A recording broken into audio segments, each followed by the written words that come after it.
भान शेख मेला में गुज़र काफ़ी सालन खां सफ़ाई न थियण सबबि गटर जो गंदे पाणी में काफ़ी मासूम ॿारड़ा किरी फौत थी चुका आहिनि। अॼु बि हिकु मासूम नींगरी जेको हुनजी हयाती जेका से ख़तमु थी उहा ॿुॾी फौत थी वई। वारिस जेके चवनि था, इलाइक़े वासी चवनि था त असांजे इन भान शेख में गुज़िरियल 10-15 सालनि खां वठी हिकु त बुनियादी सहूलियतूं जी खोट आहे, ॿियो त असां वटि सफ़ाई बिल्कुलु न आहे।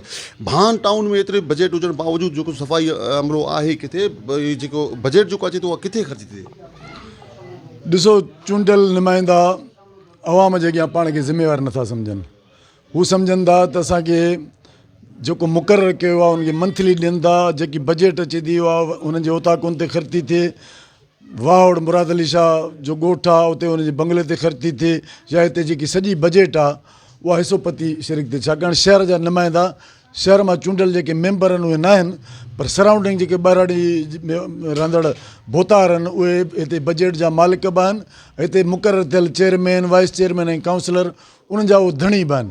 उन करे चूंडियल नुमाइंदा पाण खे ज़िम्मेवार नथा सम्झनि, जंहिंजे करे ही बदकिस्मती हीअ आहे त हिते असांजूं मासूम नियाणियूं, गुलनि जहिड़ा ॿार गटरनि में किरी ऐं उनखे जेको अहिड़ो मौत थो अचे, इहो क़ाबिल शर्म मामिलो आहे। चेयरमैन ऐं ॿिया समूरा जेके चूंडियल नुमाइंदा उहे अवाम जे अॻियां पाण खे ज़िम्मेवार नथा सम्झनि। जेके असां टैक्स ॾियूं था, पैसा असां ॾियूं था, उहे अवाम जी अमानत नथा सम्झनि, जंहिंजे करे हीअ सूरत हाल थिए थी। हिन सॼी सूरत हाल रुॻो हिते असांजे न, पर सॼी सिंध में, सॼी सिंध गटरनि सां भरी पई आहे। ईअं जिते तव्हांजी बांसेदाबाद जा गटर साफ़ नथा थियनि, ईअं सॼी सिंध जा सॼो जेको निकाल निज़ाम कोन थो थिए, पीअण जो साफ़ पाणी कोन्हे। उन जा ज़िम्मेवार ख़ुदि आवाम बि आहे, छाकाणि आवाम अहिड़नि चूंडियल नुमाइंदनि जो घेरा नथो करे, उन्हनि खे बार बार वोट ॾींदा था रहनि, उन्हनि खां केरु पुछाणो कोन थो करे, जंहिंजे करे उहे चूंडियल नुमाइंदा आवाम जे अॻियां पाण खे ज़िम्मेवार नथा सम्झनि।